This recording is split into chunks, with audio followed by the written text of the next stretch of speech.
നെഹ്റു ട്രോഫിയിൽ പുനരാലോചനയ്ക്ക് സർക്കാർ. മുണ്ടക്കൈ ചൂരൽമല ദുരന്തത്തിന്റെ പശ്ചാത്തലത്തിൽ വള്ളംകളി നടത്തേണ്ടതില്ലെന്ന മുൻ തീരുമാനം മാറ്റിയേക്കും. സർക്കാർ അനുമതി ലഭിച്ചാൽ ഈ മാസം തന്നെ വള്ളംകളി നടത്താനാണ് തീരുമാനം. സർക്കാർ പ്രഖ്യാപനം കാത്തിരിക്കുകയാണ് ബോട്ട് ക്ലബ് ഉടമകൾ. നെഹ്റു ട്രോഫി വേണ്ടെന്ന് വെച്ച് ബേപ്പൂർ ഫെസ്റ്റിന് 2.5 കോടി അനുവദിച്ച ഉത്തരവ് റിപ്പോർട്ടറാണ് പുറത്തു കൊണ്ടുവന്നത്. ടി.വി. പ്രസാദാണ് വിശദാംശങ്ങളുമായി ചേരുന്നത്. പ്രസാദ്, ഒരു സന്തോഷം നൽകുന്ന ഒരു വാർത്തയാണോ ഈ ബോട്ട് ക്ലബ് ഉടമകൾക്കൊക്കെ ഇന്ന് ക്ലബ് ഉടമകളോട് നമുക്കിന്ന് പങ്കുവയ്ക്കാനുള്ളത്? ഇനി സർക്കാരിന്റെ ഒരു തീരുമാനം മാത്രമാണോ ഇക്കാര്യത്തിൽ ബാക്കിയായുള്ളത്? ഉറപ്പായും അതിലൊരു പുരോഗതി ഉണ്ടായിരിക്കുന്നു എന്നുള്ളതാണ്. അതായത് മിനിഞ്ഞാന്ന് രാത്രി നമ്മൾ വാർത്ത കൊടുക്കുന്നത് വരെ ആലപ്പുഴയിൽ നടക്കുന്ന ആലപ്പുഴ പുന്നമടക്കായലിലെ നെഹ്റു ട്രോഫി വള്ളംകളി നടത്തേണ്ടതില്ല എന്ന തീരുമാനത്തിലായിരുന്നു സർക്കാർ ഉള്ളത്.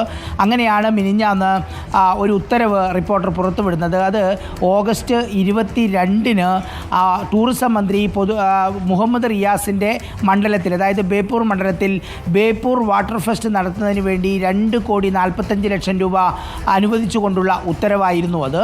ബേപ്പൂർ ഫെസ്റ്റ് 2.5 കോടി രൂപ ചെലവഴിച്ച് നടത്താമെങ്കിൽ എന്തുകൊണ്ട് സർക്കാരിന് 1 കോടി രൂപ മാത്രം ചെലവ് വരുന്ന 10,000-കണക്കിന് ആളുകൾ ഭാഗവാക്കാകുന്ന നെഹ്റു ട്രോഫി വള്ളംകളി നടത്തിക്കൂടാ എന്ന ചോദ്യമാണ് പ്രധാനമായും നമ്മൾ ഉന്നയിച്ചത്. വള്ളംകളിയിൽ ഇരട്ടത്താപ്പോ എന്നായിരുന്നു നമ്മൾ മുന്നോട്ട് വെച്ചതും.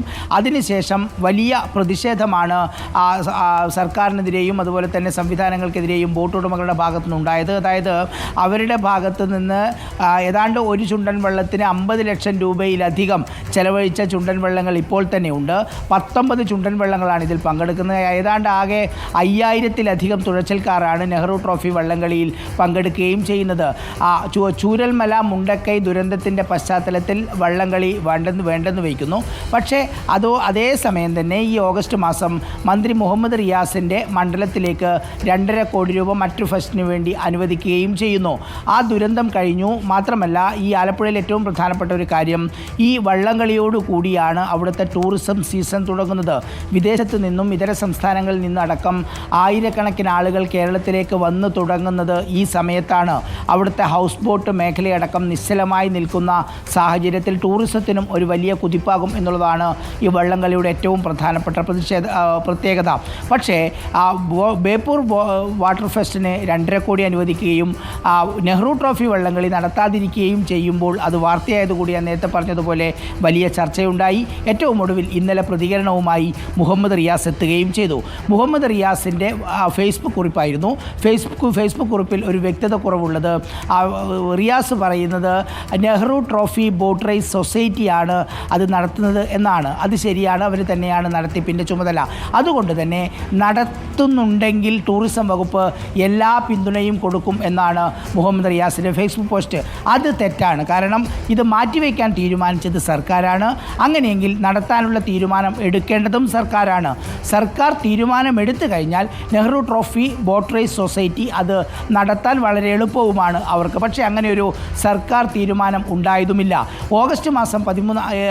ഈ കഴിഞ്ഞ ഓഗസ്റ്റ് മാസം 13-ാം തീയതി ഈ ആവശ്യം ഉന്നയിച്ച ആലപ്പുഴ MLA CPM നേതാവുമായ PP ചിത്തരഞ്ജൻ മുഖ്യമന്ത്രിക്ക് അയച്ച ഒരു കത്തും ഇതിനിടെ റിപ്പോർട്ടർ പുറത്തു കൊണ്ടുവന്നു. അങ്ങനെ കത്തയച്ചത് വള്ളംകളി നടത്താൻ അനുവദിക്കണം എന്നായിരുന്നു. അങ്ങനെ പറയുമ്പോൾ മുഹമ്മദ് റിയാസിൻ്റെ ഫേസ്ബുക്ക് പോസ്റ്റ് തെറ്റായിരുന്നു. കാരണം അനുമതി കിട്ടിയാൽ എപ്പോഴും നടത്താൻ തയ്യാറാണ് ആലപ്പുഴയിലെ Nehru trophy boat race society എന്നുള്ളതാണ് പ്രധാനപ്പെട്ട കാര്യം. എന്തായാലും വള്ളംകളി നടത്തും എന്ന കാര്യം ഏതാണ്ട് ഉറപ്പായിട്ടുണ്ട്. പക്ഷേ എപ്പോൾ നടത്തും എന്ന കാര്യത്തിലുള്ള ഒരു സർക്കാർ തീരുമാനം, അതോടൊപ്പം തന്നെ വള്ളംകളി നടത്താനുള്ള സർക്കാർ തീരുമാനം, ഇത് രണ്ടും വരേണ്ടതുണ്ട്. ശരി, നെഹ്റു ട്രോഫി വള്ളംകളിയിൽ പുനരാലോചനയിലാണ്, നടത്തണോ വേണ്ടയോ എന്നുള്ള കാര്യത്തിൽ പുനരാലോചനയിൽ തന്നെയാണ് സർക്കാർ. ടി.വി. പ്രസാദാണ് വിശദാംശങ്ങൾ നൽകിയത്.